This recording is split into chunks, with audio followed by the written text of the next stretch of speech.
Oke, tadi 1 jam nggak berasa banget. Eh, Lagi berusaha menghubungin lagi. Mudah-mudahan masih bisa dikontak. Soalnya lagi seru-serunya nih ya. Oke, tadi direkap dulu ya. Dalam waktu 1 jam. Kalau nggak salah tadi itu awalnya untuk menjadi seorang penulis itu harus ada niat. Jadi meskipun waktu tadi itu Mbak Dita udah kerja di sebuah tempat yang lumayan sebetulnya. Akhirnya dia memutuskan untuk berhenti dan kemudian menekuni dunia penulisan skenario gitu. Kebetulan dia ini memang sudah latihan dari kecil. Jadi dari kecil tuh udah hobinya bikin puisi, kemudian bikin short story, kemudian akhirnya jadi wartawan, dan lanjutannya lagi ya untuk masuk ke dunia penulisan skenario itu udah gampang gitu. Selainnya itu kalau mau jadi penulis juga yang bakal dilirik sama penulis yang udah senior kayak Mbak Dita ini adalah penulis baru itu harus punya uniqueness. Nah, unik.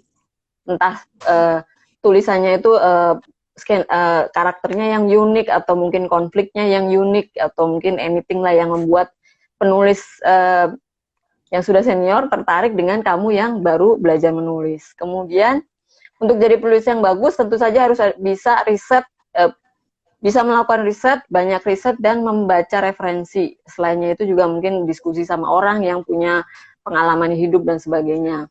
Nah ini penting juga kalau mau menembus dunia penulisan skenario, itu ternyata banyak-banyak kenal dengan penulis yang sudah senior ya. Kalau kata Mbak Dita tadi, dia itu punya banyak head writers yang kemudian menjalin hubungan baik, sehingga kalau si head writers-nya itu punya job atau punya produksi, kamu pasti diajakin. Nah itu penting. Nah terus kita lagi ngobrolin mengenai penulis baru yang pengen nyemplung di dunia dunia apa ini, dunia nyata penulisan skenario ini. Pertamanya tadi kita bahas bahwa gimana caranya biar nggak dicontek, ya kan? Biar nggak dicontek, kata Mbak Dita tadi bilangnya ya kita kalaupun kita mau menyerahkan konsep ke PH, itu jangan menyerahkan konsep yang terlalu detail. Jadi big konsep aja gitu kali ya. Gimana Mbak? Tolong dikoreksi kalau misalnya salah. Kemudian kita melakukan pendekatan kepada penulis yang sudah kita kenal. Pertamanya kita toel-toel dulu mungkin di Twitter, di Instagram, dan sebagainya. Kalau udah akrab, terus ketahuan kalau kamu baik dan mau belajar, si penulis yang senior ini mungkin akan memberikan kamu kesempatan dan kalaupun dia membawa konsepnya kamu ke PH, itu insya Allah dia tidak akan mengakui sebagai karyanya dia, tapi dia akan memperkenalkan kamu sebagai penulisnya. Nah, monggo dilanjut Mbak Dita. Gimana nih caranya supaya penulis baru bisa minimal nembus lah dulu supaya bisa masuk ke dunia penulisan skenario. Hmm, ke script editor di PH juga bisa sih. Script editor Misalnya itu apa ya? script Uh, editor, script editor. jadi dia itu kerjaannya apa kalau di PH? Um, kalau di PH ya, kalau di PH sih dia akan mengumpulkan sinopsis. Dia Mhm. akan dia sinopsis yang terkumpul disaring dikirim ke station atau dikirim ke uh, klien gitu. Nah Hmm. itu bisa sih. Kalau misalnya gini, lu nonton FTV atau lu nonton serial gitu, ya lihat di belakangnya tuh, misalnya script editingnya siapa, bukan Oh, editor ini ya, bukan editor filmnya ya, tapi script editingnya siapa. Nah itu cari aja kontaknya terus dihubungin, kenalan kenalan dulu ya, jangan langsung kirim konsep. iya kenalan dulu lah, akrab dulu ya kan? Nanya-nanya Karena dulu. memang, tapi sebetulnya kejadian nggak sih, misalnya konsep-konsep dari luar atau dari anak-anak baru itu diambil sama PH itu pernah terjadi nggak? Hmm, karena gue nggak pernah kerja di PH-nya, jadi gue nggak bisa jawab. Oke, siap. Belum pernah mengalami sendiri. um, gue pernah sebenarnya bukan dicuri ya, tapi lebih ke apa ya, gue punya konsep terus gue keluar dari situ, konsepnya itu udah apa, konsepnya itu konsepnya itu ngambang gitu antara gue ambil tapi sebenarnya udah ada yang tertarik gitu. Jadi gue tahu itu konsep gue gitu, dan orang-orang itu juga bilang itu konsep gue, konsepnya berita. Tapi ya Tapi hah? nggak dihubungin lagi sama si PH. Dihubungin, Tapi dihubungin, lu tapi nggak mau gue ngerjain. lagi nggak bisa ngerjain, lagi ada hal lain. Oh, Tapi saking udah apa ya, harus banget diproduksi, ya udah diproduksi. Tapi gue tahu tapi itu konsep. pernah denger yang namanya hak cipta gitu nggak sih? Maksudnya kan ada, kalau nggak salah di Haki gitu ya. Kalau kita mendaftarkan skenario itu bisa katanya. Jadi apakah sebagai penulis kamu pernah melakukan itu gitu? Mendaftarin karya kita. Hmm? Itu gue baru tahu. Itu gue baru Oh, tahu. belum tahu. Oke. Gue Jadi baru tahu. sebetulnya tuh ya aku ada sedikit pengetahuan lah karena pernah ngobrol sama orang Haki juga. Yang disebut skenario itu bisa dianggap karya cipta pada saat dia sudah berbentuk skenario. Jadi kalau misalnya teman-teman itu ada yang bilang bahwa oh itu nyontek punya gua tuh film itu. Oh ya, buktinya mana? Nggak ada bukti sih, gue belum nulis, tapi gue pernah mikirin hal itu. Nah itu nggak dianggap gitu. Jadi kalau misalnya kalian itu sudah punya konsep dan sudah menulis dituangkan ke dalam bentuk skenario, nah itu baru bisa diserahkan ke Haki sebagai sebuah karya gitu. Tapi kalau misalnya belum jadi sebuah tulisan skenario, itu belum bisa, bahkan sinopsis atau mungkin kayak apa tuh treatment kayak gitu-gitu katanya sih belum bisa. Jadi memang benar-benar harus menjadi sebuah uh, skenario aja gitu. Jadi sama kayak buku, sama kayak skenario, baru bisa didaftarkan ke hak cipta dan itu bayar katanya. Iya. Waktu itu kalau nggak salah 1,5 apa 2,5 gitu, aku lupa, untuk mendapatkan nomor registrasi hak cipta. Tapi sayangnya belum pernah ada kejadian misalnya gitu ya, udah didaftarin terus misalnya filmnya kemudian dicontek, terus gimana kelanjutannya, apakah si penulis cerita ini bisa melayangkan gugatan dan sebagainya, itu di Indonesia belum ada contoh seperti itu gitu. Kalau di luar kan udah banyak ya, mungkin cerita-cerita kayak misalnya si Avatar itu juga pernah disu sama penulis novel, oh, itu nyontek novel gua dan sebagainya. Tapi kalau di Indonesia itu belum pernah kejadian gitu. Jadi kita belum tahu sistem pengadilan Indonesia dalam menghadapi misalnya gugatan penulisan skenario atau gugatan lagu aja. Kita perasaan sering denger ya kan, yayasan karya cipta apa, aku lupa sih namanya, yang memproteksi lagu-lagu hak cipta, itu hak cipta lagu. Kalau lagi berantem di pengadilan itu seharusnya mereka diekspos, jadi kita itu bisa belajar gimana caranya kita memprotek hak ciptanya kita sebagai seorang kreator gitu kan.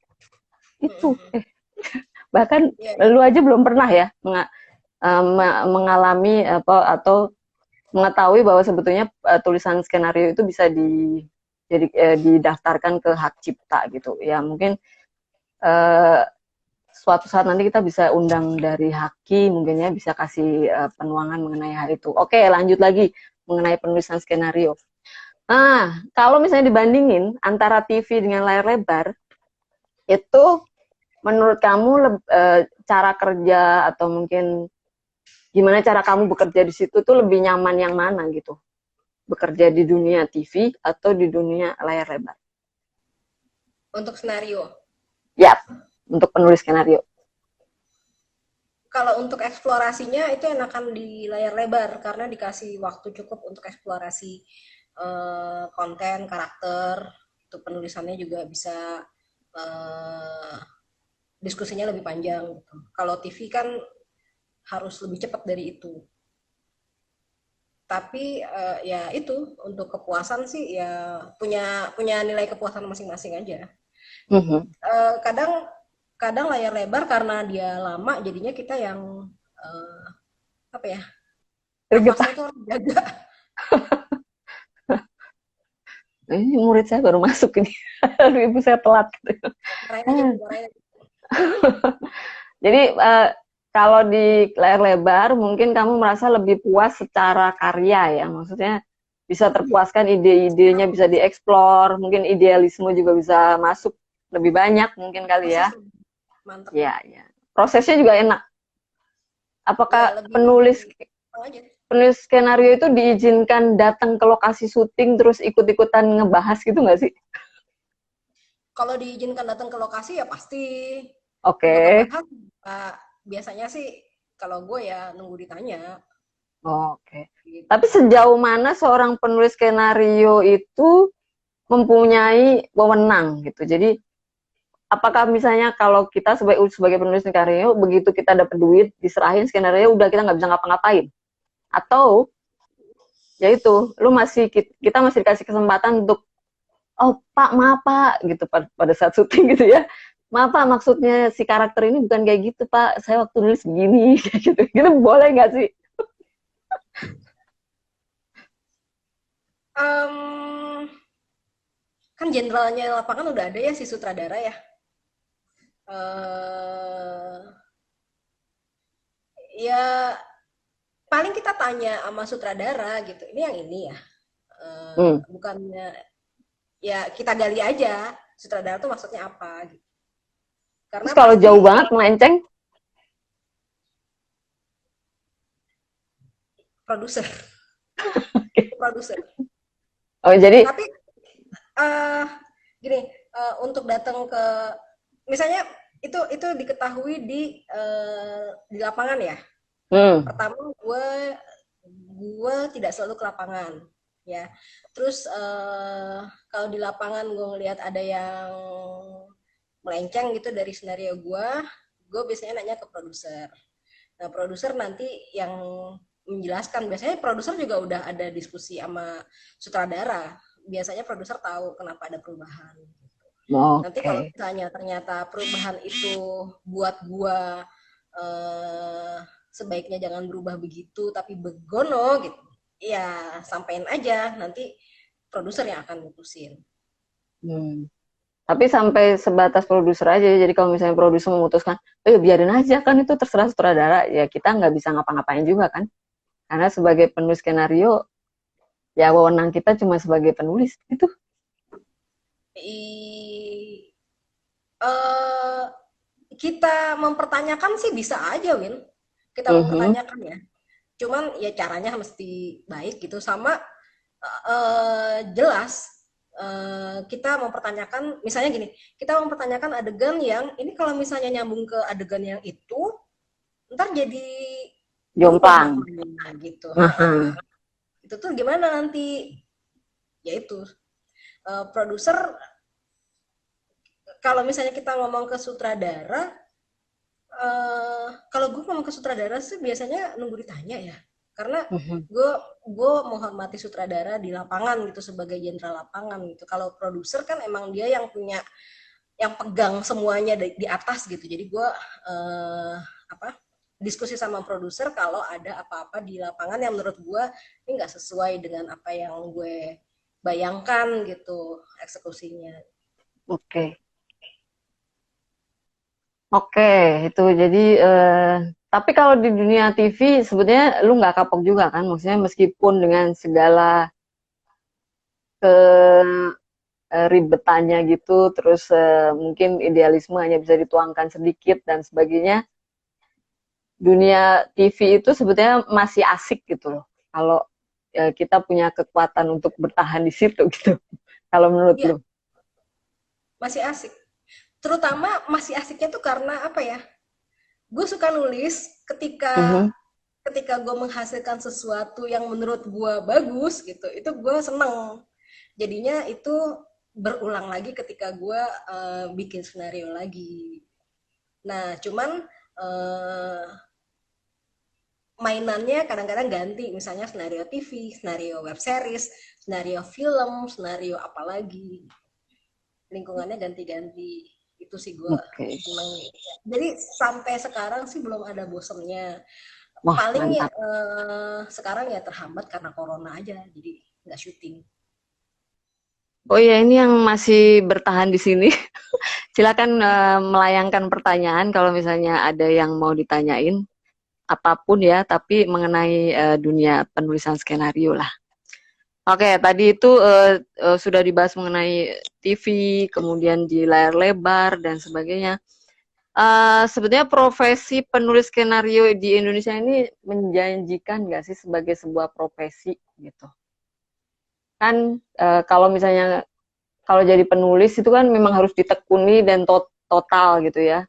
Kita kan ya setiap profesi juga seperti itu, tapi ada misalnya kalau yang misalnya jadi astrada mungkin masih punya tujuan jadi gue mau jadi sutradara dan sebagainya, atau uh, menjadi penulis skenario itu punya dunia tersendiri sih kalau aku bilang. Jadi ada kepuasan tersendiri di mana kalau lu jadi seorang sutradara atau lu jadi seorang produser itu beda lah gitu kepuasannya, dan itu beda apa istilahnya, lu kalau udah jadi penulis skenario itu pengen jadi penulis terus gitu. Nah, tapi apakah profesi itu menjanjikan di Indonesia? Misalnya dari segi uang lah udah pasti. Sama seperti profesi lainnya sih, Win. Tadi lo udah Mhm. jawab. Jadi menjanjikan ya untuk orang-orang yang bisa bertahan di situ ya akhirnya bisa dapat banyak benefit, bisa dapat uang, bisa dapat jaringan, bisa dapat kepuasan, bisa dapat penghargaan macam. Oh Tapi iya, ada juga yang nggak kayak gitu. stuck gitu Setiap profesi ada. selalu selalu ada banyak, Win. Terus ya sekarang juga kalau gue lihat sih waktu corona ya kemudian wah orang-orang film terdampak banget nih gitu, nggak cuma penulisnya tapi juga orang kru lapangannya gitu terdampak banget. Tapi setelah ngelihat kru bioskop tuh yang kemarin udah beres-beres bioskop tahu-tahu tutup lagi itu juga terdampak. Sedih juga ya. Tapi kenapa lu harus selalu, apakah penulis itu harus selalu freelance? Ada nggak sih yang in-house gitu? Ada, Oh ada. ada. Tapi kalau kalau di PH ya, gue lihat penulis itu nggak hanya menulis, tapi juga eh, apa bikin konsep. Maksudnya kan dia PH kan harus selalu produksi ya. Jadi dia nyetok konsep sebanyak-banyaknya gitu. Jadi dia bikin Hmm. konsep. Terus dia harus menghubungi penulis gitu. Jadi nggak hanya kegiatan menulis, tapi juga kegiatan eh, traffic, kegiatan apa ya macam-macam lah, laporan ini laporan itu. Jadi lu tidak mau dibebani dengan itu gitu. Pengen fokus menulis aja. Hmm, iya iya, Iya, kok ragu-ragu. malas dilipetin sih sebenarnya mau jawab itu. Iya, iya, iya. Ya, mengerti lah, mengerti. Maksudnya ada juga orang yang suka ribetin, tapi ada juga orang yang pengen fokus. Gue kerjanya ini ya udah gue ngerjain ini aja supaya bagus gitu hasilnya ya kan. Nah, tapi mungkin ya resiko sih kalau misalnya kita udah in-house, memang harus bertahan dengan cara misalnya kayak gitu bikin konsep, terus nanti majuin konsep ke station dan sebagainya dan sebagainya gitu. Karena memang PH itu nggak bisa diem aja gitu. Sementara kalau seorang freelancer, perbedaannya adalah lu di calling ya kan, atau eh, begitu orang butuh lu ya lu tinggal ditelepon aja, atau lu nelpon seseorang, gue lagi kosong nih, ada nggak job buat gue, seperti itu ya, akhirnya jobnya ya menulis gitu. Ah Ya iya, itu jadi fokus tetap kan ada maksudnya. tetap ada plus minusnya. Iya, tetap ada plus minusnya gitu. Ya itu buat pilihan aja buat para penulis yang baru, mungkin kan, mungkin nggak sih gue masuk dunia freelancer atau gue harus in house seperti itu. Jadi kita kasih insight aja. Oke, Asal apalagi kalau ya? udah nulis kalau penulis baru jangan jangan kebanyakan mager ya. Itu dia. Jangan kebanyakan mager. Nah itu kayak gimana tuh? Apakah kita harus rajin pergi ke PH atau mungkin rajin kenalan sama penulis-penulis senior atau apa? Seperti yang tadi. Iya, Oke. apa, ya kenalan juga sama penulis lain, terus kenalan juga sama, produser atau script editor gitu. Ya ngobrol-ngobrol aja, yang penting kenalan. Memperluas jaringan ya. Mmm, mhm. Nah, itu ada pertanyaan tuh. Apa tuh? Apakah untuk menjadi penulis sinetron harus banyak-banyak nonton sinetron? Iya sih, Oh, tuh. sebenarnya gini, kan kita harus menyesuaikan apa yang kita tulis dengan apa yang outputnya nanti. Kalau kita mau nulisnya sinetron, ya kita, banyakin tuh referensi sinetron gitu. Tapi juga nggak hanya sinetron, misalnya sinetron Indonesia itu kiblatnya kemana sih gitu? Apakah ke adegan-adegan India? Ya itu perbanyak. Apa adegan-adegan drakor? Ya itu kita tonton gitu. Atau adegan-adegan Hollywood? Hollywood sih jarang sih biasanya. Itu Jadi yang kecenderungannya lebih kayak ngebaca trennya gitu ya. Arahnya kemana nih gitu. tren tren dan apa ya? Iya ya, tren dan kebiasaan. Tren dan Iya. kebiasaan. Katanya juga harus mempelajari TV-nya gitu. Kalau misalnya kita dikontrak sama TVI yang seringnya menampilkan sinetron ini, berarti kita harus mempelajari polanya dia itu sukanya apa. Atau mungkin Iya, di TVT dia sukanya begini-begini. Kita harus menyesuaikan dengan gayanya dia juga gitu ya. Kalau tidak salah. betul. Oke. Iya, harus menyesuaikan. Misalnya ada TVA, dia tuh seneng anak muda. Anak mudanya Mhm. tuh, muda kan dibagi-bagi lagi tuh. SD, enggak ada SD. SMP, SMA, gitu. Ada juga anak muda Mhm. yang levelnya fresh graduate gitu. Tapi fresh graduate-nya yang A, kelas A atau yang kelas C, kelas D yang diceritain. Itu tiap station beda-beda. Kerasa kok sebenarnya. Kadang-kadang malah itu gue kalau misalnya ditawarin setor ini dong konsep gitu. Buat siapa, buat station mana. Nah, ketika gue tahu tayangannya itu, karakter penontonnya itu. Mhm. Oke tuh lumayan banget kamu sudah membagi berbagai macam resep resep sebagai penulis ya. Gimana cara nembusnya gitu terus gitu udah di dalam cara mengenal tren mungkin TV terus di cara untuk menyampaikan karya atau mungkin menembus dengan karya itu gimana kayak tadi tuh jangan terlalu detail pendekatan dengan seorang penulis kemudian harus mempelajari segmen atau gaya-gaya si TV gitu. Nah kalau misalnya udah ini udah 1 jam lebih ya tadi rencananya cuma 1 jam tapi ternyata terlalu heboh jadi kita lanjut mungkin kita akan mungkin cari waktu lagi, mungkin bisa diskusi lebih jauh lagi mengenai hal-hal yang lain, nggak cuma skenario gitu ya. Uh, mungkin karena kita ini penontonnya juga mulai menipis, karena gara-gara kepotong tadi, mohon maaf ya. Yang mudah-mudahan nanti bisa dibikin 2 sesi dari awal udah dikasih tahu, nanti ini udah 2 sesi ya, nggak cuma 1 sesi gitu. Jadi penontonnya nggak kabur semua gitu. Oke, mungkin kita akhiri dulu sekarang. Kebetulan mau ada tamu juga. Kayaknya orangnya udah datang juga. Bentar ya, bentar. Jangan pergi dulu, jangan pergi dulu. Sorry, sorry. Ini sekalian aku, siapa tahu kita bisa kenalan. Eh,